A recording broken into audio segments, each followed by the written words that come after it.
मैं लेते इनवाइट करना चाहूंगा। Please welcome doctor Surendra Vats sir. Please welcome sir.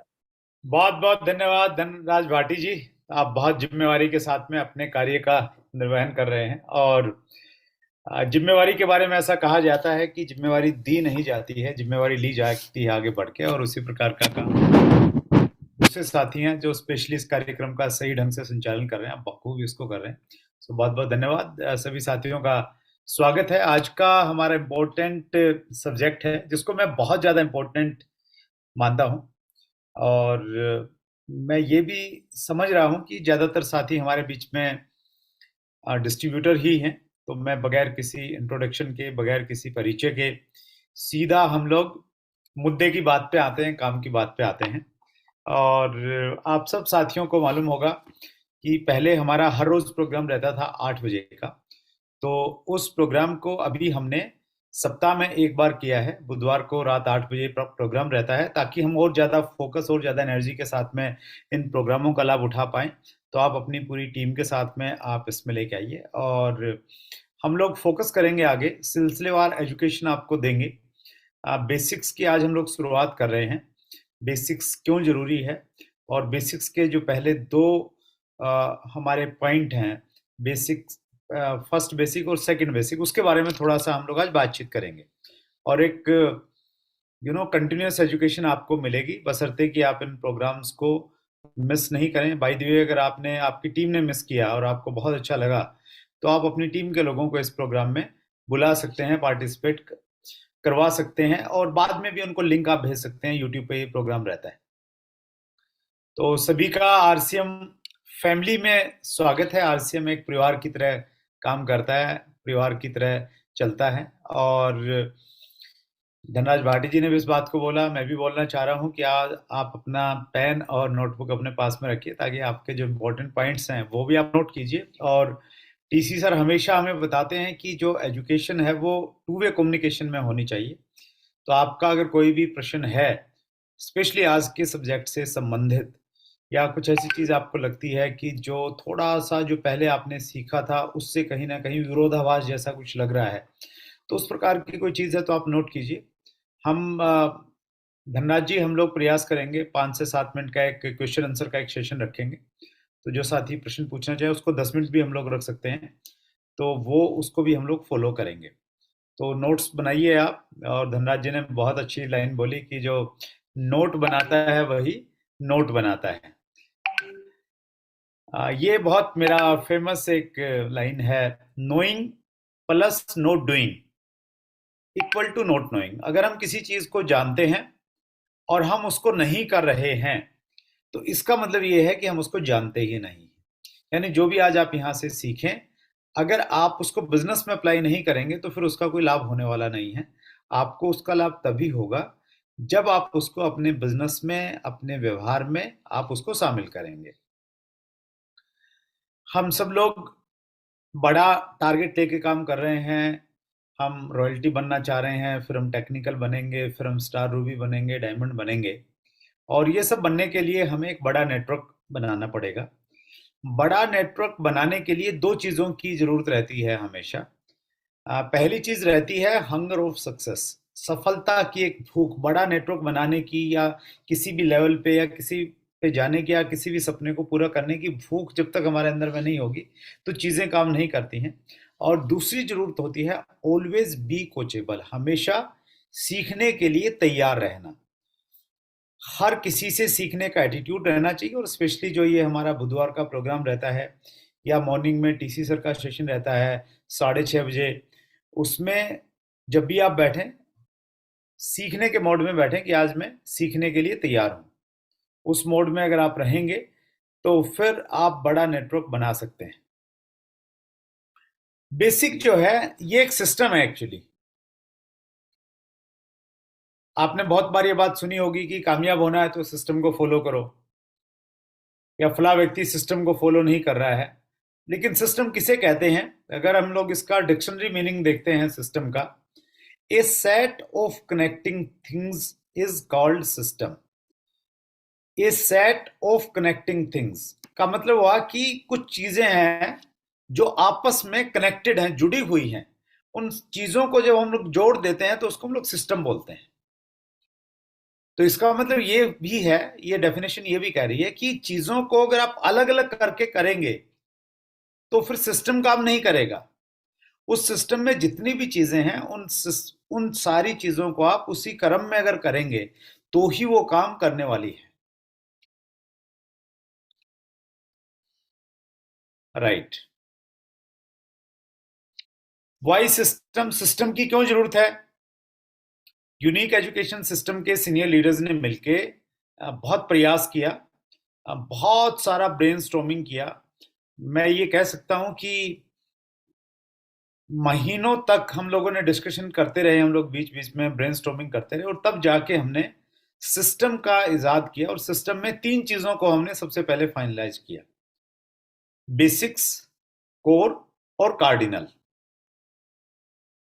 पूरी डायरेक्ट सेलिंग इंडस्ट्री की हिस्ट्री को देखा, आरसीएम बिजनेस में 2000 से हम लोग काम कर रहे हैं, उससे लेके तब तक के उतार चढ़ावों को देखा। सबको देख के हमने कुछ ऐसी चीजें डिजाइन की कि उन चीजों का अगर कोई भी व्यक्ति पालन करता है तो फिर उसकी कामयाबी सुनिश्चित है। उसको अगर अपलाइन का ज्यादा सपोर्ट नहीं मिले तो भी वो सफल हो सकता है, बशर्ते कि उन चीजों को वो पालन कर सके। सिस्टम की क्यों जरूरत है, ये क्यों सिस्टम बनाया गया है? We are in business of duplication. हम एक ऐसे व्यापार में हैं जिस व्यापार में डुप्लीकेशन का सिद्धांत काम करता है। डुप्लीकेशन के सिद्धांत का मतलब यह हुआ कि आज जो काम हम लोग कर रहे हैं वही काम हमारी टीम के लोगों से हमने करवाना है। अगर हम करवाने में सफल हो गए तो हम सफल होंगे, अगर हम उनसे नहीं करवा पाए तो फिर हमें सफलता नहीं मिलेगी और फिर हमारे लिए बहुत मुश्किल हो जाएगा। तो इसीलिए चूंकि डुप्लीकेशन का मतलब लोगों से काम करवाना है, तो वैसे कुछ तरीके हमें अपनाने पड़ेंगे। उन तरीकों के बारे में बार बार लोगों से बातचीत करें और लोगों का ये लगे कि हाँ यार, ये तो मैं भी कर सकता हूँ, इजी भी होना चाहिए। तो इसलिए डुप्लीकेशन के बिजनेस में है तो इसलिए सिस्टम की आवश्यकता है। Do not be A Superman, follow the system and create the system. हमें सुपरमैन की तरह काम नहीं करना है। सुपरमैन मतलब सारे काम खुद ही करता है ना, सुपरमैन जैसे। तो आपने सारे काम खुद ही नहीं करने हैं, आपने सिस्टम को फॉलो करना है। आप फॉलो करेंगे, दूसरों को फॉलो करना आसान हो जाएगा। और कुछ ऑलरेडी हमारे पास में सिस्टम हैं जो ऑलरेडी बने हुए हैं, आपने एज इट इज उसको फॉलो करना है। कुछ सिस्टम आपको समय के साथ साथ में क्रिएट करने पड़ेंगे जब आपकी टीम बड़ी हो जाएगी। उदाहरण के लिए होम मीटिंग का सिस्टम आप क्रिएट कर सकते हैं अपनी टीम के लिए। वीकली मीटिंग का एक सिस्टम आप क्रिएट कर सकते हैं कि हर सप्ताह पिकअप सेंटर पे, नज़दीकी पिकअप सेंटर पे मीटिंग हो। वेलकम मीटिंग का एक सिस्टम क्रिएट कर सकते हैं आपकी टीम में कि हर महीने की शुरुआत में जो नए लोग जुड़ते हैं, पिछले महीने जुड़े हैं, उनके साथ में हम लोग मीटिंग करेंगे। आप DTW का एक अलग से सिस्टम, तो कुछ सिस्टम आप क्रिएट कर सकते हैं, अपने लेवल पे क्रिएट कर सकते हैं। और कुछ सिस्टम आपको ऑलरेडी, जैसे बेसिक, स्कोर, कार्डिनल हमें मिले हुए हैं, उसमें हमें अपना दिमाग नहीं लगाना, उसका एज इट इज फॉलो करना है। तो हमें सुपरमैन की तरह सारे काम नहीं करने हैं, हमने सिस्टम को फॉलो करना है और कुछ सिस्टम हमें जरूरत पड़ी तो हमें क्रिएट करने हैं। तो आज हम लोग स्पेशली एजुकेशन सिस्टम की बात करेंगे। Basic, score, cardinal course team ने बनाए और ये टोटल 21 पॉइंट हैं। 6 बेसिक हैं, 8 कार्डिनल रूल, ये 8 हो गए, ये 8 कार्डिनल रूल हैं और 8 कोर स्टेप हैं और 7 कार्डिनल रूल हैं। तो इन 21 पॉइंट्स को अगर कोई व्यक्ति अपनी जिंदगी में उतार लेता है, इनको करने लग जाता है, तो फिर वो सबसे अलग होगा। उसकी टीम ये करने लग जाती है तो उसकी टीम सबसे अलग और फास्टेस्ट टीम बन सकती है। आज हम लोग बेसिक्स की बात करेंगे और बेसिक्स मतलब बुनियादी चीजें। Basics are required everywhere. Basics की आवश्यकता हर किसी फील्ड में पड़ती है। अगर आपने अच्छा क्रिकेट प्लेयर बनना है तो आपको क्रिकेट के बेसिक्स सिखाए जाएंगे। कोच आपको पहले बैट कैसे पकड़ना है, कैसे उसको फ्लो में आपको कंटिन्यू लेके जाना है, स्टेप्स कैसे लेने हैं, तो वो बिल्कुल बेसिक चीजें पहले सिखाई जाएंगी और महीनों तक, सालों तक उस पे आपका ध्यान रखा जाएगा। वो बेसिक्स अगर आपके स्ट्रांग हो गए तो आप एक अच्छे बैट्समैन बन सकते हैं। आपने क्रिकेट में अच्छा बॉलर बनना है तो उसके कुछ बेसिक्स हैं, उसमें अगर आपने महारत हासिल कर ली तो ही आगे का सफर आसान होगा। और बेसिक्स अगर हमारे वीक रह जाते हैं तो फिर चीजें मुश्किल हो जाती हैं। जैसे हम कहते हैं ना कि यार कॉन्सेप्ट क्लियर होना चाहिए।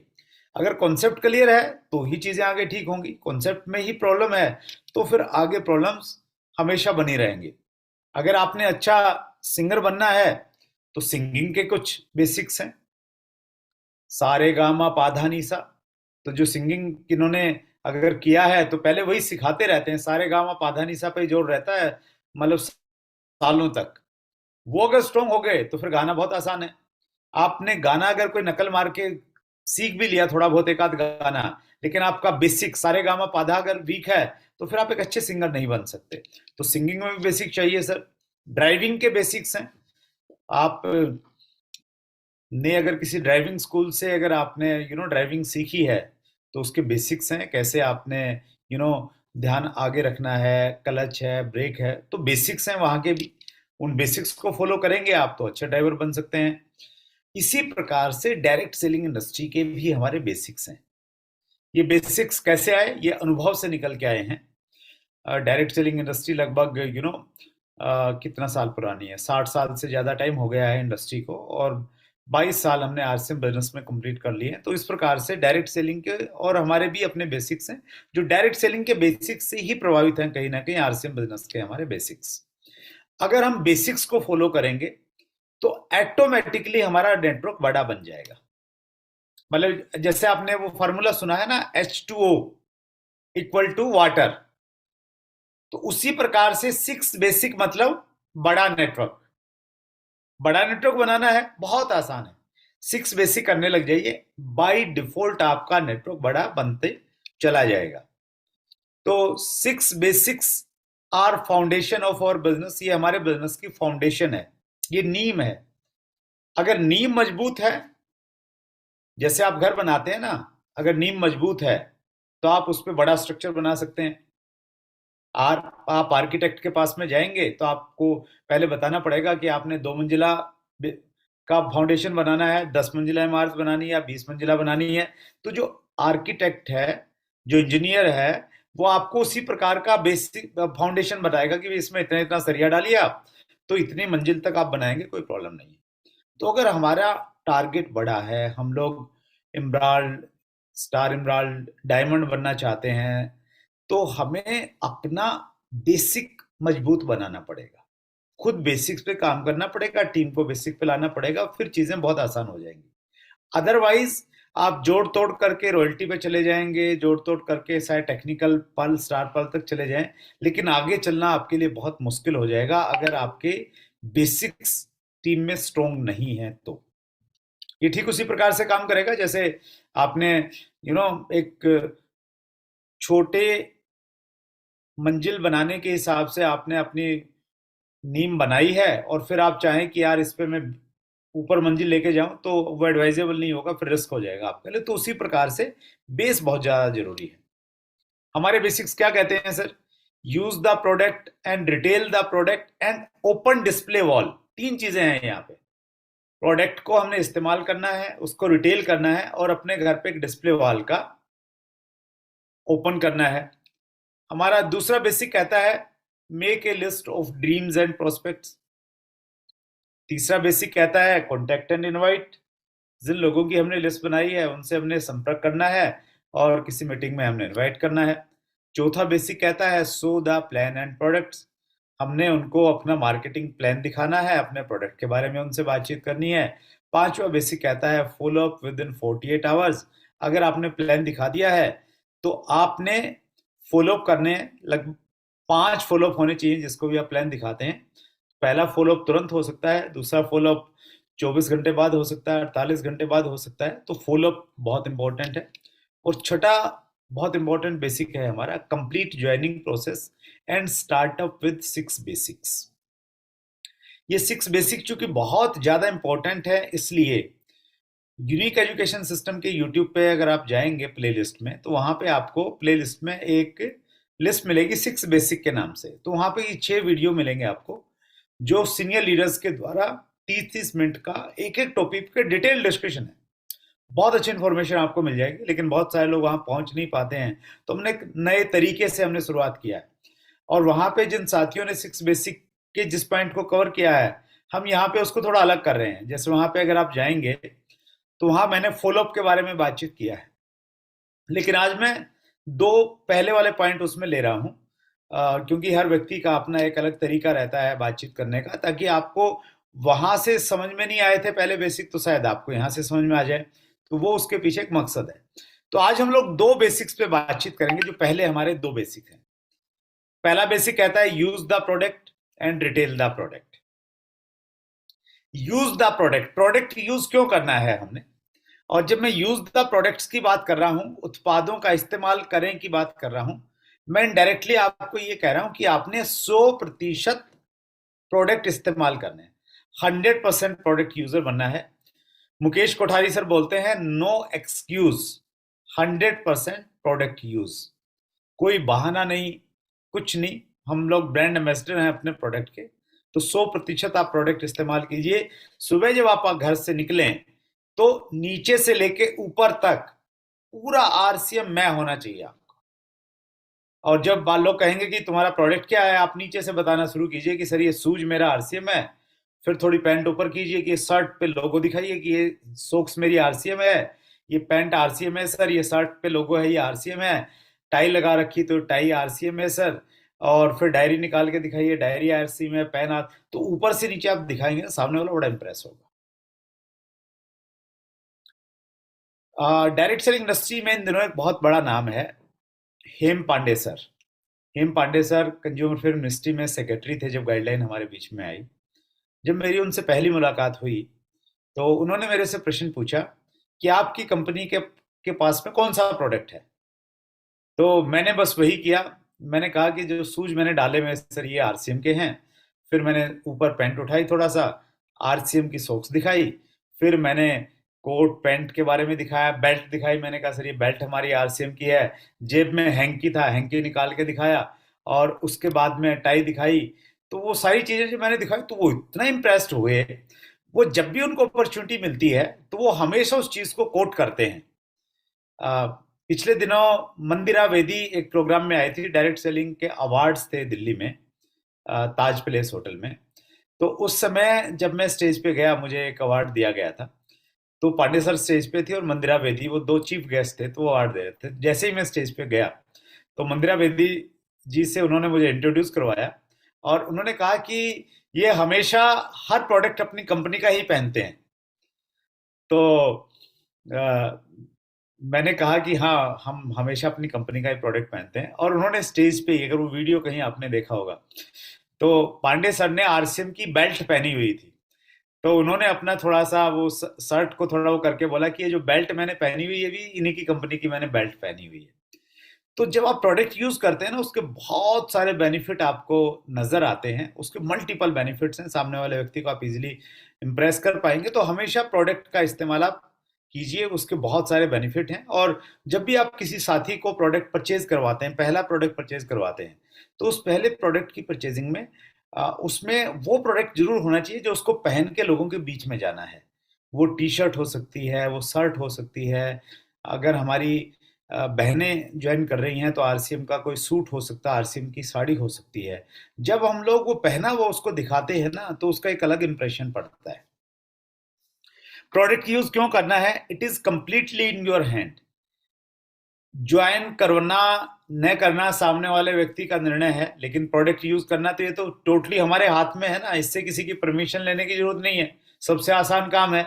तो ये आप जरूर कीजिए, 100% प्रोडक्ट यूजर बन जाइए, क्योंकि हमारे हाथ में है। It is a confidence booster, ये हमारे कॉन्फिडेंस को बढ़ाएगा। जब हम प्रोडक्ट इस्तेमाल करके जाएंगे तो कॉन्फिडेंस के साथ में बातचीत कर पाएंगे। हमने प्रोडक्ट का इस्तेमाल किया है, उसके रिजल्ट कहीं ना कहीं देखे हैं, हम उससे सेटिस्फाई हैं, तो वो बात, आपकी बात में वजन आ जाएगा।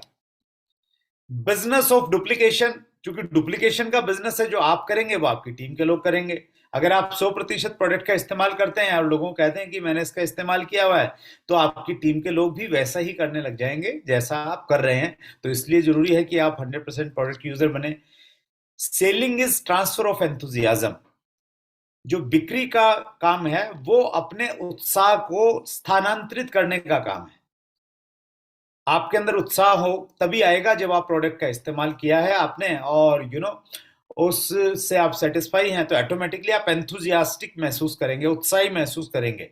और उत्साही आपके अंदर होगा तो ही आप सामने वाले में उसको स्थानांतरित कर पाएंगे। तो इसलिए भी जरूरी है कि आप प्रोडक्ट का यूज करें।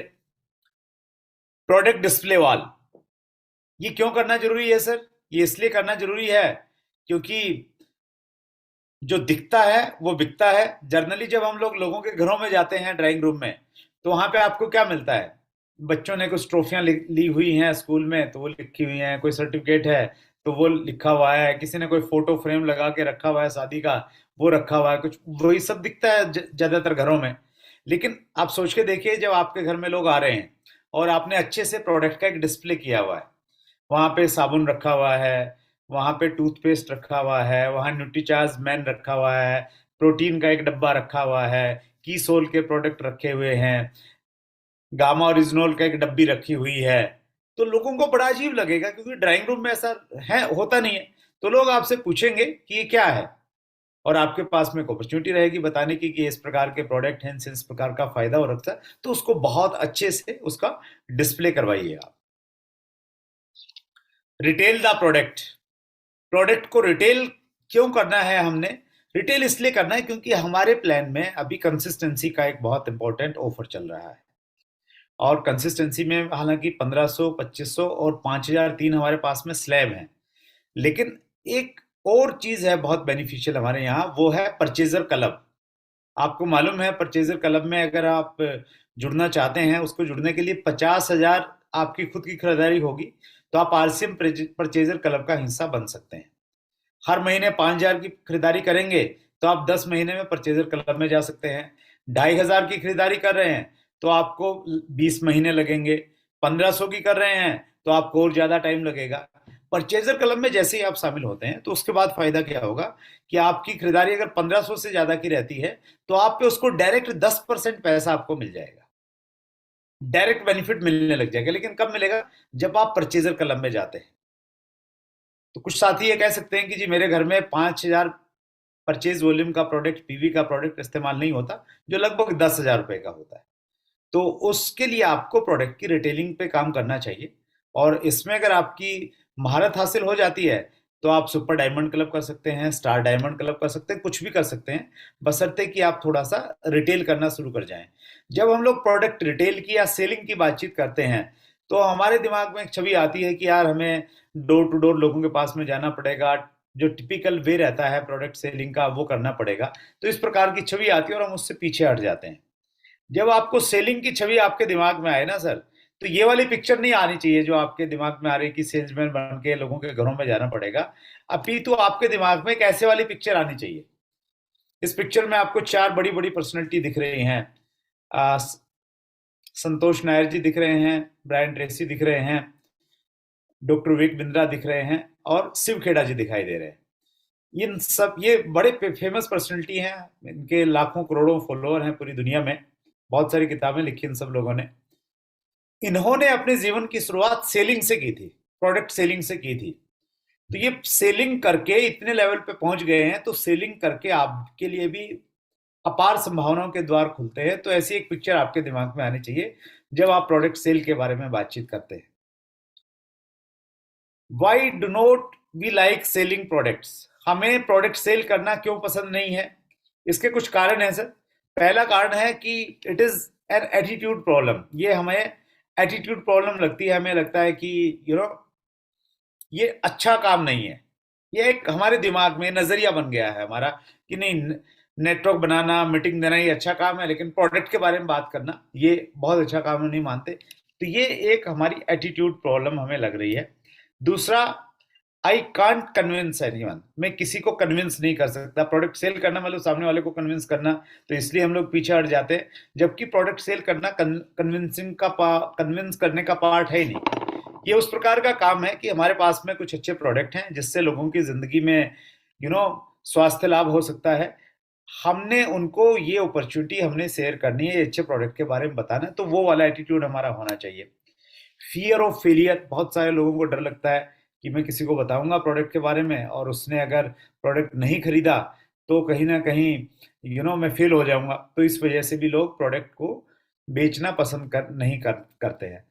Understanding system of selling, selling का एक ना सिस्टम है, उस सिस्टम को अगर हम फॉलो करेंगे तो ऑटोमेटिकली हमारे पास में बड़े अच्छे परिणाम आएंगे। क्या सिस्टम है, पहले आप प्लानिंग कीजिए कि किन लोगों के साथ में आपने प्रोडक्ट सेल करना है, उस प्लानिंग में आप उनकी लिस्ट बनाएंगे, उनको कॉल करेंगे, प्रिपरेशन कीजिए, प्लानिंग की, प्रिपरेशन की, फिर प्रोस्पेक्टिंग की, मतलब जो आपके पास में ऑलरेडी लिस्ट बनी हुई है उनसे आप बातचीत करेंगे, उनसे अपॉइंटमेंट करेंगे, फिर प्रेजेंटेशन देंगे उनको, जाके अपने प्रोडक्ट के बारे में डेमो दिखाएंगे प्रोडक्ट का। जैसे मॉर्निंग सेशन में टीसी सर भी बोलते हैं कि एक व्यक्ति जो डायमंड क्लब कर रहा है तो उसको 5 प्रोडक्ट के डेमो आना चाहिए। तो 5 प्रोडक्ट के डेमो में अगर मास्टर हो जाएगा तो डायमंड करना उसके लिए बहुत आसान हो जाएगा। तो डेमो का हम लोग प्रेजेंटेशन देंगे, फिर फॉलोअप करेंगे प्रेजेंटेशन के बाद में, और फिर सेल क्लोज करेंगे। वो बहुत इंपॉर्टेंट पॉइंट है। आज मॉर्निंग सेशन में टीसी सर ने इस चीज को बहुत अच्छे से लिया कि आप कितने भी काम करो लेकिन सेल अगर जब तक क्लोज नहीं हो जाती है तो तब तक हमें कोई उसका बेनिफिट ज्यादा हमें मिलता नहीं है। राइट? तो ये एक प्रोसेस को अगर हम प्रॉपर फॉलो करेंगे तो 100% हमारे प्रोडक्ट की सेल होना स्टार्ट हो जाएगी। और remember, we are in business of duplication, हम डुप्लीकेशन के बिजनेस में हैं। अगर हम रिटेल करेंगे तो हमारी टीम के लोग रिटेल करेंगे, सेल करेंगे, अगर हम नहीं करेंगे तो फिर हमारी टीम के लोग नहीं करेंगे। तो इसलिए हम लोग बहुत सारा एक बड़ी जो अपॉर्चुनिटी है वो मिस कर देंगे अगर हम इससे थोड़ा सा बचते रहेंगे या संकोच करते रहेंगे। अब हम बातचीत करते हैं सर हमारे दूसरे बेसिक के ऊपर में। हमारा दूसरा बेसिक है make a list of dreams and prospects. हमने अपने सपनों की और अपने जानकार लोगों की सूची बनानी। पहले हम लिस्ट ऑफ ड्रीम की बातचीत करते हैं। क्या फायदे हैं, क्यों बनानी है हमें सपनों की सूची? It is the biggest source of energy. ये ऊर्जा का सबसे बड़ा स्रोत है। आपको 2 तरह के लोग मिलेंगे जब आप लोगों से मिलते हैं। कुछ लोग ऐसे मिलेंगे जब आप उनके सामने हाथ बढ़ाएंगे हाथ मिलाने के लिए तो वो इतने लेजी हैं, इतने उनमें एनर्जी का अभाव है कि आपको उनका हाथ पकड़ के हिलाना पड़ेगा, बिल्कुल जान ही नहीं है। और दूसरे कुछ ऐसे लोग भी मिलेंगे जब उनसे आप हाथ मिलेंगे तो उसमें इतनी एनर्जी है कि आपको मजा आ जाएगा, महसूस होगा कि किसी से आपने हाथ मिलाया। इन दोनों तरह के लोगों को अगर आप हम गहराई में देखेंगे तो इनमें एक बेसिक अंतर है। जो व्यक्ति थोड़ा आलसी है, जिसमें ऊर्जा का अभाव है, उसके सपने नहीं है, वो चल रही है जिंदगी उसकी, उस एटीट्यूड में चला रहा है। और जो एंथुजियास्टिक है उसके सपने हैं और उसको ये विश्वास है कि मैं इन सपनों को, जो मैंने तिथि निर्धारित की है उस निर्धारित तिथि के अंदर मैं उनको पूरा करूंगा, उसकी वजह से उसमें उत्साह है। तो अगर हमें परमानेंट सोर्स ऑफ एनर्जी चाहिए तो आपके पास में आपकी बड़े बड़े आपके सपने होने चाहिए, उसकी आप एक ड्रीम बुक बनाइए, हमेशा एनर्जेटिक आप रहेंगे। 2 तरह की देखिए एनर्जी आपको मिलती है। आप जब किसी सेमिनार में जाते हैं या कोई मोटिवेशनल वीडियो देखते हैं या किताब पढ़ते हैं तो वो जो मोटिवेशन है, वो जो एनर्जी है, वो टेम्परेरी है, क्योंकि उसके बाद जब आप लोगों से मिलेंगे, नेगेटिविटी मिलेगी तो उसका प्रभाव जो है कम होता चला जाएगा मोटिवेशन का। लेकिन अगर आपके पास में एक अपनी ड्रीम बुक है, आपके अपने पास में सपने हैं और आपको यकीन है कि आप उन सपनों को पूरा कर सकते हैं, तो आप क्या करेंगे, अपनी ड्रीम बुक को खोलेंगे और उसके पेज पलटेंगे और आप भविष्य में क्या क्या प्राप्त करने वाले हैं वो सारा का सारा आप देखेंगे, तो वहीं बैठे बैठे आपके अंदर में एनर्जी आ जाएगी। तो ये बिगेस्ट सोर्स ऑफ एनर्जी है, इसलिए हमें लिस्ट बनानी है। It will keep you focused. बहुत सारी चीजें हमें डिस्ट्रैक्ट करती हैं, हमारे ध्यान को इधर उधर भटका देती हैं, लेकिन जब आप फोकस रहेंगे अपने ड्रीम के ऊपर में तो आप इधर नहीं भटकेंगे, आप फोकस्ड रहेंगे। तो इसलिए जरूरी है इट इज डुप्लीकेबल। क्योंकि हम डुप्लीकेशन के बिजनेस में हैं। आप अगर इस प्रकार की आपने ड्रीम बुक बनाई है और अपनी टीम के लोगों को अपनी ड्रीम बुक दिखाते हैं कि मैंने बनाई है, चलो आपकी भी बनाते हैं, तो वो भी बनाएंगे। आप सिर्फ भाषणबाजी करते रहेंगे तो फिर लोग सुनने वाले नहीं हैं, क्योंकि लोग वो नहीं करते हैं जो हम कहते हैं, लोग वो करते हैं जो वो हमें करता हुआ देखते हैं। तो हमें करके दिखाना है, तो इसलिए जरूरी ये है कि आपके पास में ड्रीम लिस्ट और ड्रीम बुक होनी चाहिए। सो ये डुप्लीकेबल है, आसानी से आप दिखा सकते हैं, तो इसलिए हमें बनानी है। ड्रीम बुक बहुत जरूरी है जिंदगी में, क्यों बनानी चाहिए? जब हम ड्रीमर्स की बात करते हैं तो वाल्ट डिज्नी का नाम आता है, जिन्होंने डिज्नी वर्ल्ड बनाया था। वाल्ट डिज्नी के बारे में ऐसा कहा जाता है कि वो बहुत एक सामान्य से व्यक्ति थे, उनके पास में बहुत सारा पैसा नहीं था, लेकिन उनके पास में सपने बहुत बड़े बड़े थे। जब उनके पास में कुछ भी नहीं था तो उस समय उन्होंने सपना लिया कि मैं एक ऐसी दुनिया बनाऊंगा जहां पे आके हर व्यक्ति खुश होगा। डिज्नी वर्ल्ड की उन्होंने कल्पना की जब उनके पास में कुछ भी नहीं था, और इतिहास ये कहता है उन्होंने डिज्नी वर्ल्ड बनाया। तो सपने आपके पास में होते हैं तो सोर्सेज आपको मिल जाते हैं। एक और बड़ा नाम आता है ड्रीमर की लिस्ट में, ये नाम है हेलन केलर का। हेलन केलर सोशल एक्टिविस्ट थी, बहुत सारे काम किए उन्होंने। यूरोप से थी, आई थिंक, हाँ यूरोप से ही थी। और हेलन केलर जन्मांध थी, उनको जन्म से दिखाई नहीं देता था। एक बार किसी पत्रकार ने उनसे प्रश्न पूछा कि आप जन्मांध हैं, आपने इस दुनिया को नहीं देखा है, बहुत सारी चीजें आप देख ही नहीं पाई, तो आपको क्या लगता है जन्मांध होने से भी बुरी बात कोई हो सकती है क्या? तो हेलन केलर ने बहुत गहरा जवाब दिया, और हमारे लिए बहुत सबक मिल सकता है उससे। हेलन केलर ने जवाब दिया कि जन्मांध होने से भी बुरी बात यह हो सकती है कि एक व्यक्ति के पास में आंखें हैं, वो बड़ी गाड़ियां देख सकता है, बड़ा घर देख सकता है, लेकिन वो उसका सपना नहीं देख रहा है, तो ये जन्मांध होने से भी बुरी बात है।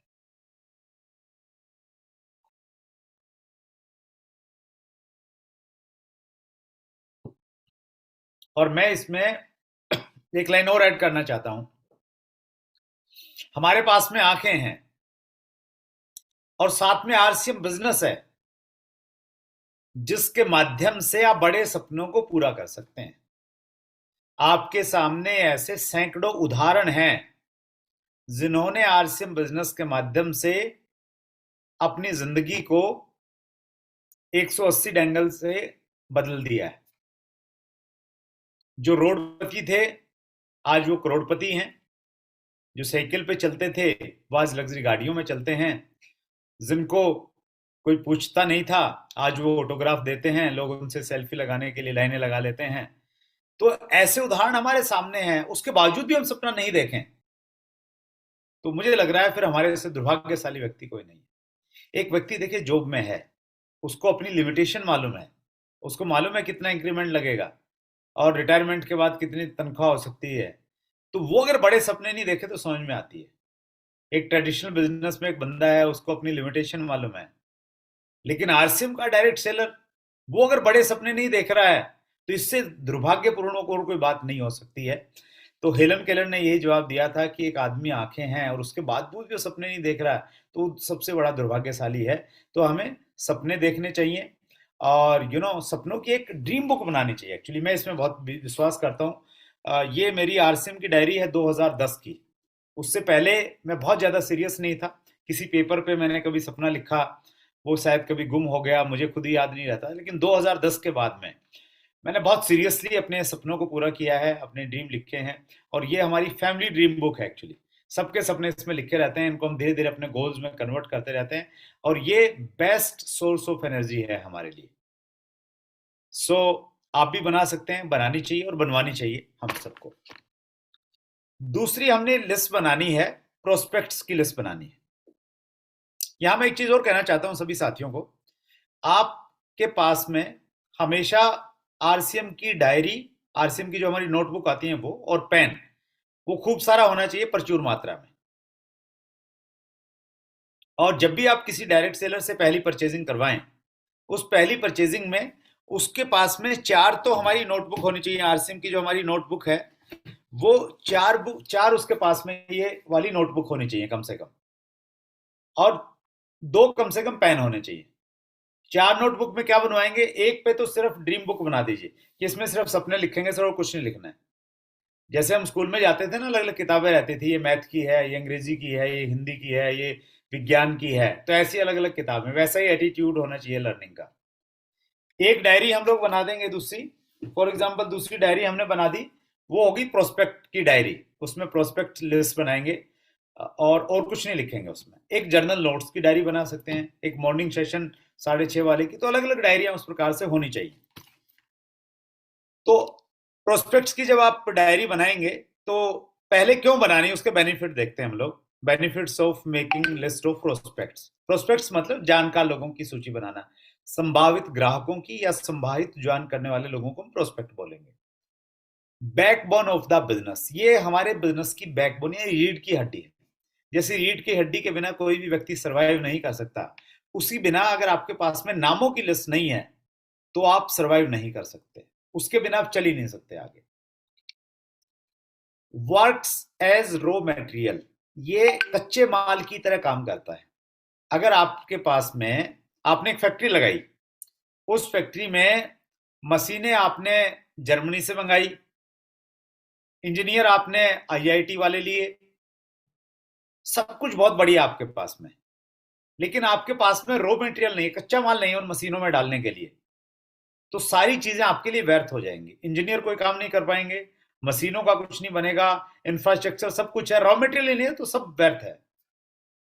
उसी प्रकार से आपके पास में इंडिया की सबसे अच्छी डायरेक्ट सेलिंग कंपनी है, सबसे अच्छे प्रोडक्ट हैं, बहुत अच्छी अपलाइन आपके पास में, सब कुछ आपके पास में है, लेकिन अगर आपके पास में लोगों के नाम नहीं है, सूची नहीं है, तो ये सारी चीजें आपके लिए व्यर्थ हैं, इसका कोई मतलब यूज ही नहीं है आपके लिए। तो ये रॉ मटेरियल की तरह काम करती है आपकी लिस्ट। कितनी भी अच्छी अप्लाई नहीं, आपके पास लोग ही नहीं है, किससे मिलवाओगे आप, वो कुछ कर ही नहीं पाएंगे।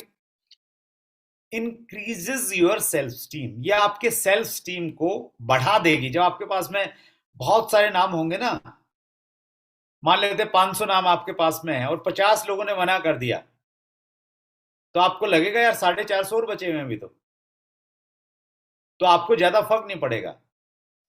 आपने नाम लिखे हैं 6.5, 6.5 में से 4.5 ने मना कर दिया, तो आपको लगेगा सारी दुनिया ही खत्म होगी, आपके पास तो कोई बचा ही नहीं, किसको प्लान दिखाएंगे, किसको प्रोडक्ट दिखाएंगे। तो आपके पास में अगर बड़ी नामों की सूची है तो ये आपके सेल्स टीम को हाई रखेगी। It is a number game, direct selling is all about numbers.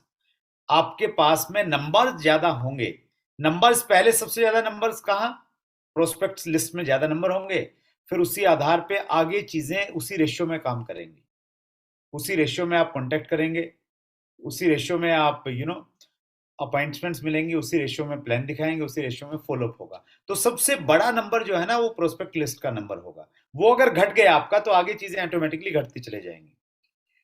Choice of working with selected people, बहुत सारे लोग क्या करते हैं, उनके पास में लिस्ट नहीं होती है, कुछ गिने चुने लोगों को ज्वाइन करवाया है, जिन लोगों को ज्वाइन करवाया है वो हमेशा आप पे प्रेशर बना के रखते हैं, आपको ब्लैकमेल करके रखते हैं कि मेरी वजह से ही तुम्हारा बिजनेस चल रहा है, तुम तो किसी काम के नहीं हो, निकम्मे हो, नालायक हो। सेकंड लेग वाले स्पेशली आपको प्रेशराइज करते रहते हैं कि मेरी लेग चला दो। तो आपकी मजबूरी है उन्हीं लोगों के साथ में काम करना। अगर आपके पास में सिलेक्टेड लोग हैं ना, बहुत सारे लोग हैं, तो आपको किसी की परवाह नहीं है, आप वहां से लोगों को उठाएंगे, नीचे जोड़ेंगे, एक नई लेग ओपन कर सकते हैं, कुछ भी कर सकते हैं अगर आपके पास में लोग हैं तो। अदरवाइज फिर उन्हीं लोगों के साथ में आपको काम करना पड़ेगा जो आपको पसंद नहीं करते और आप भी उनको पसंद नहीं करते। तो अगर आप सिलेक्टेड लोगों के साथ में काम करना चाह रहे हैं तो आपके पास में लोगों की सूची होनी चाहिए। कैसे बनाएं, how to make a list, तो कुछ तरीके हम लोग देखते हैं। Make your list in diary और एक्सेल, आप इस प्रकार की डायरी में बना सकते हैं, लेकिन अगर आप कंप्यूटर फ्रेंडली हैं, थोड़ा आईटी प्रोफेशनल हैं, तो आप एक्सेल सीट में बनाइए, उसमें बहुत इजी है एडिट करना, वो सब करना, फिल्टर लगा सकते हैं आप। तो दोनों में से जहां आपको सुविधा है उस प्रकार से आप उसको बना सकते हैं। Make list with your family, जब भी आप लिस्ट बनाएं अकेले मत बनाएं, सबको साथ में बनाएं, बैठाएं, पहले सबके साथ में ड्रीम बुक बनाएं, सबको बोलें कि आपके क्या क्या सपने हैं, आरसीएम सबके सपने पूरे करता है, तो सबकी सपनों की सूची बनवाएं। उसके बाद में बोलें कि ये पूरी कब होगी, जब हम प्रोस्पेक्ट की लिस्ट बनवाएंगे तो सबसे पूछें, लिस्ट बनाएं, एक मतलब उसको जैसे अंताक्षरी खेलते हैं ना हम लोग, उस प्रकार से उसको एक फन के रूप में बनाइए आप।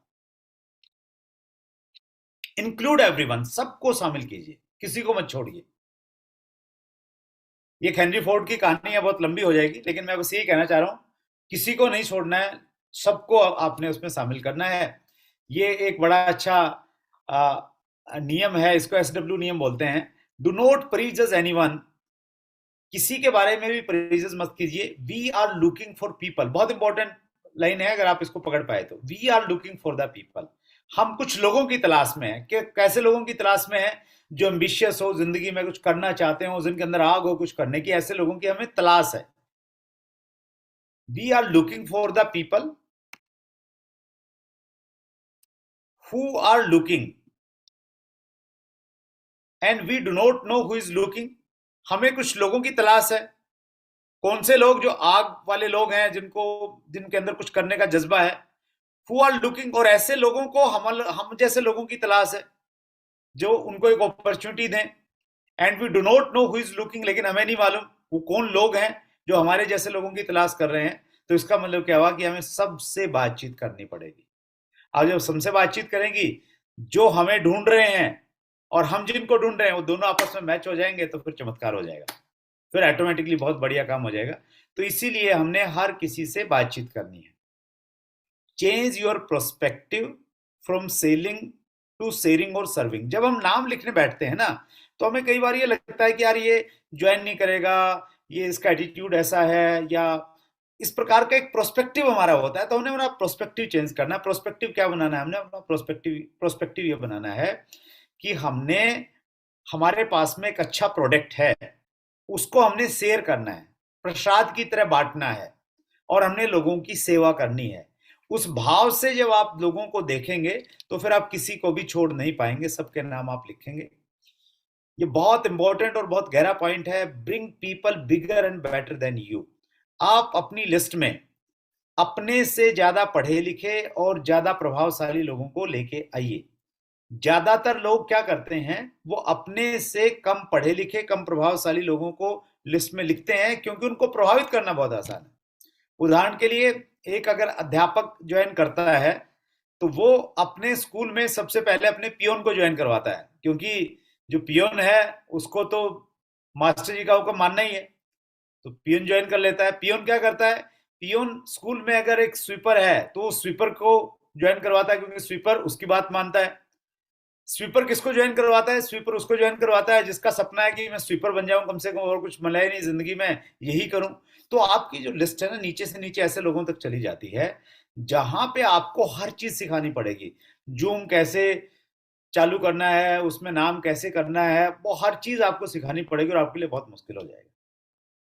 अगर एक टीचर इस लाइन को फॉलो करे कि उसने अपने से बड़े लोगों को लेके आना है, तो फिर टीचर क्या करेगा? हेडमास्टर को लिस्ट में लिखेगा। हालांकि हेडमास्टर को ज्वाइन करवाना बड़ा मुश्किल है, थोड़ा टफ पड़ेगा, लेकिन एक बार अगर ज्वाइन करवा दिया हेडमास्टर को, तो हेडमास्टर फिर अपने ऊपर अधिकारियों को कहेगा। तो एक अच्छे लेवल पे आपका बिजनेस चला जाएगा, और आपके लिए बिजनेस करना बहुत आसान हो जाएगा। एक कहावत है, पंडित जी ने यूएस 10% टेप में बोला है कि बुद्धिमान लोगों को ज्वाइन करवाना बहुत मुश्किल है, लेकिन उनके साथ में काम करना बहुत आसान है। और उन्होंने मूर्ख शब्द का इस्तेमाल किया है। मूर्ख लोगों को, या थोड़ा कम बुद्धि वाले लोगों को ज्वाइन करवाना बहुत आसान है, लेकिन उनके साथ में काम करना बहुत मुश्किल है। तो आप कोशिश कीजिए कि आपकी लिस्ट में जो थोड़ा प्रभावशाली लोग हैं ना, जिनसे आपको थोड़ा डर लगता है, उनको लेके आइए आप। वो एक बार अगर आ गए, अपलाइन से मिलवाइए, तो वो फिर आपका बिजनेस एक अच्छे सर्कल में चला जाएगा। उनके लिए न्यूट्रीचार्ज का प्रोडक्ट परचेज करना मुश्किल नहीं होगा। कीसोल के प्रोडक्ट उनको ऐसे लगेंगे तो बहुत सस्ते प्रोडक्ट है। हम जहां जा रहे हैं वहां लगता है कीसोल मतलब तो बहुत महंगा प्रोडक्ट है। न्यूट्रीचार्ज का प्रोटीन उनको लगता है कि यार ये तो मतलब खरीदा ही नहीं जा सकता। तो वो कहीं ना कहीं हम बिजनेस को किस सेगमेंट में लेके जा रहे हैं उस पर डिपेंड करता है। Use the tools, WhatsApp, Facebook, association, photo, ये कुछ टूल हैं, टूल की तरह आप इस्तेमाल कीजिए। आपके व्हाट्सएप पे बहुत सारे ग्रुप हैं, उन सब नामों को अपनी डायरी में उतारिए आप। फेसबुक पे अगर आप कुछ लोगों को फॉलो कर रहे हैं, उनको डायरी में लेके आइए। कुछ संस्थाओं से जुड़े हुए आप, उनमें और कुछ लोग हैं, उनको आप लेके आइए। फोटो एल्बम एक बड़ा अच्छा तरीका हो सकता है। पुरानी फोटो एल्बम निकालिए, उसको देखिए, उसमें कुछ ऐसे नाम नजर आएंगे उनको आप भूल ही गए थे। वो फोटो से आपको ध्यान आ रहा है, ये तो मेरा वो सुरेश फ्रेंड है, बचपन में मेरे साथ पढ़ता था, मेरी शादी में आया था, तो उसका नंबर ढूंढिए कहीं से। तो इस प्रकार से इन टूल्स का भी आप इस्तेमाल कर सकते हैं जब आप लिस्ट बना रहे हैं। यूज मेमोरी जोकर टेक्निक, ये बड़ी अच्छी टेक्निक है सर। ये क्या है? बड़ा फनी भी है। आप फैमिली के साथ में बैठे हैं और ऐसे ही एक नाम बोला कि मोटे लोग, मतलब जो थोड़ा मोटे तगड़े हैं, वो कौन कौन है हमारी जानकारी में, तो ऐसा एक नाम आने से ना तो ऐसे चेहरे नजर आ जाएंगे। फिर थोड़ा दुबले लोग, फिर दुबले वाले आपकी जानकारी में आएंगे कहीं ना कहीं। फिर ऐसे ही एक मेमोरी जोगर, मतलब ऐसे ही नाम देखने हैं। मूंछों वाले लोग, तो मूंछों वाले कुछ लोग नजर में आ जाएंगे। कुछ बेचारे जिनके बाल कम है वो वाले लोग आ जाएंगे। तो थोड़े लंबे कद वाले लोग थोड़े, तो ये मेमोरी जोगर टेक्निक मतलब ऐसे ही कुछ उनकी बॉडी से रिलेटेड कुछ एक निकालिए, तो वो एक तरीका है, उससे आप और कुछ नामों को ऐड कर सकते हैं। ठीक है। नोवा पॉइंट कह रहा है list should be area wise. जब भी आप लिस्ट बनाएं एरिया वाइज बनाएं। मतलब जैसे लिस्ट बनाई आपने, आप जोधपुर में रहते हैं, तो जोधपुर में जितने लोगों को आप जानते हैं ऊपर जोधपुर, नीचे लिस्ट बनाई।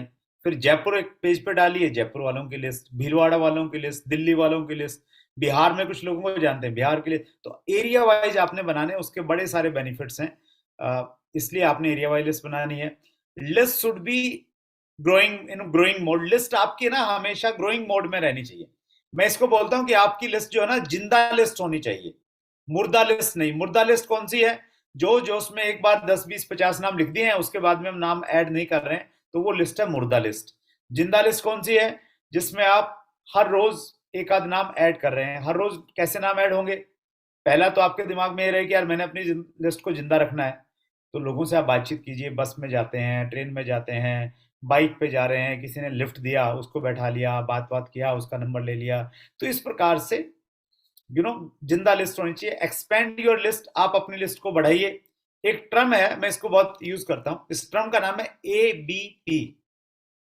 एबीपी न्यूज चैनल भी है, उससे भी आप इसको रिलेट कर सकते हैं। एबीपी की फुल फॉर्म क्या है? Always be prospective. इसका मतलब यह है कि आपके दिमाग में हमेशा प्रोस्पेक्टिव एटीट्यूड होना चाहिए। कोई भी व्यक्ति आपको कहीं भी नजर आता है, तो आपको लगना चाहिए कि आरसीएम का प्रोडक्ट खरीद सकता है या आरसीएम का रॉयल्टी चीवर बन सकता है। उसको देखते ही पहला विचार आपके दिमाग में ये होना चाहिए। तो ये विचार आ जाएगा तो कहीं ना कहीं आप अपना बिजनेस कार्ड उसको दे सकते हैं, नोट पैड पे अपना उसका नंबर लिख सकते हैं, अपना नंबर उसको दे सकते हैं। तो हमेशा एबीपी, ऑलवेज प्रोस्पेक्टिव मोड में आप रहिए। उसके बहुत सारे बेनिफिट हैं। स्ट्रेंजर से आप बातचीत कर सकते हैं। बहुत सारे लोग हमें मिलते हैं बस में, ट्रेन में, तो जैसे ही किसी के संपर्क में आते हैं तुरंत उससे बातचीत कर सकते हैं। थोड़ा सा बातचीत शुरू कीजिए और कन्वर्सेशन को आप लीड कीजिए। तो ये बहुत सारे लंबे पॉइंट हो जाएंगे, मैं कुछ इंपॉर्टेंट पॉइंट ही डिस्कस करता हूं आपसे। Help all the distributor to build their list within 7 days। जब भी आपकी टीम में कोई साथी जुड़ता है, पहले 7 दिन के अंदर अंदर में उसकी लिस्ट बन जानी चाहिए, कम से कम 500 लोगों की लिस्ट। पहला काम वही है, और कुछ मत करिए। उसकी लिस्ट पे प्लान मत दिखाए, कुछ मत कीजिए। पहले 7 दिन, पहले दिन में 2 दिन में हो जाए बहुत बढ़िया बात है। 500 लोगों की लिस्ट बनवाना है। अपनी लिस्ट लेके जाइए, अपनी दिखाइए कि ये मैंने बना रखी, सर आपकी बनाते हैं। नंबर गेम है। मैंने बोला कि जितने ज्यादा लोग होंगे पहले, उतने ज्यादा पे आप काम कर पाएंगे। अगर कम लोग रहेंगे तो फिर आगे आपके लिए काम करना बहुत आसान हो जाएगा। आप जब लिस्ट बनाएंगे ना सर, लिस्ट को कैटेगरीज में डिवाइड कीजिए। जैसे आपने 500 नाम लिख लिए, तो उनको 3 कैटेगरी में आपने डिवाइड करना है। पहली कैटेगरी है होट। होट लिस्ट, जो आपको लगता है कि यार ये बढ़िया काम कर सकता है और इसमें पोटेंशियल है, एम्बिशियस है, पहले डायरेक्ट सेलिंग का कुछ अनुभव है, तो उस प्रकार के लोग हॉट लिस्ट हो सकते हैं। इसके पैरामीटर्स हो सकते हैं हॉट लिस्ट में किसको डालेंगे। जो ड्रीमर्स हैं, पीपल विद ह्यूज लिस्ट, ऐसे लोग जिनकी पहले से बहुत अच्छी लिस्ट है। इन्फ्लुएंशियल पीपल, जिनका प्रभाव है वो लोग। और पीपल इन नीड, जिनको जरूरत हो सकती है, तो ऐसे लोगों को आप हॉट लिस्ट में रख सकते हैं। हॉट लिस्ट के बाद में जो लोग बन जाएंगे उनको वार्म लिस्ट में लिख सकते हैं। और एक लिस्ट बना सकते हैं आप कोल्ड की। कोल्ड मतलब जिनको आपने नाम लिखा है, भरे हैं आपने, 500 नंबर लिखने थे, अपलाइन ने बोला था तो इसलिए जिसका भी आया वही लिख दिया, तो वो कोल्ड लिस्ट में आपके जा सकते हैं। और बिजनेस के 4 गियर हैं। पहला गियर है, पहले गियर में ईंधन भी ज्यादा लगता है, आपको मालूम है, गाड़ी पेट्रोल भी खाती है, स्पीड भी कम होती है, वो है हॉट लिस्ट। हॉट लिस्ट में ज्यादातर हमारे दोस्त रिश्तेदार होते हैं, उन तक जाइए आप। शायद ज्वाइन नहीं करेंगे लेकिन आपको बड़ा अच्छा सबक मिलेगा वहां से। दूसरा गेयर है वार्म लिस्ट। हॉट लिस्ट में कम लोग रहते हैं, वार्म लिस्ट में ज्यादा रहते हैं। तीसरा कोल्ड लिस्ट। और चौथा जो गेयर है ना, वो है स्ट्रेंजर्स, जो भी आपकी लिस्ट में है ही नहीं, वो कहीं ऐसे ही मिलेंगे, उनके साथ में जब आप काम करेंगे तो उनके साथ में बड़ा काम हो सकता है। तो वो हमारा चौथी लिस्ट होगी। तो मैं बहुत डिटेल में नहीं जा रहा। हाँ, ये मैं स्लाइड जरूर दिखाना चाहता हूँ, सक्सेस लव्स स्पीड। सफलता को तेज रफ्तार पसंद है। टीसी सर हमेशा स्पीड की बातचीत करते हैं, हमेशा हमें बताते हैं कि नहीं, कुछ बड़ा होना चाहिए, कुछ तेज होना चाहिए।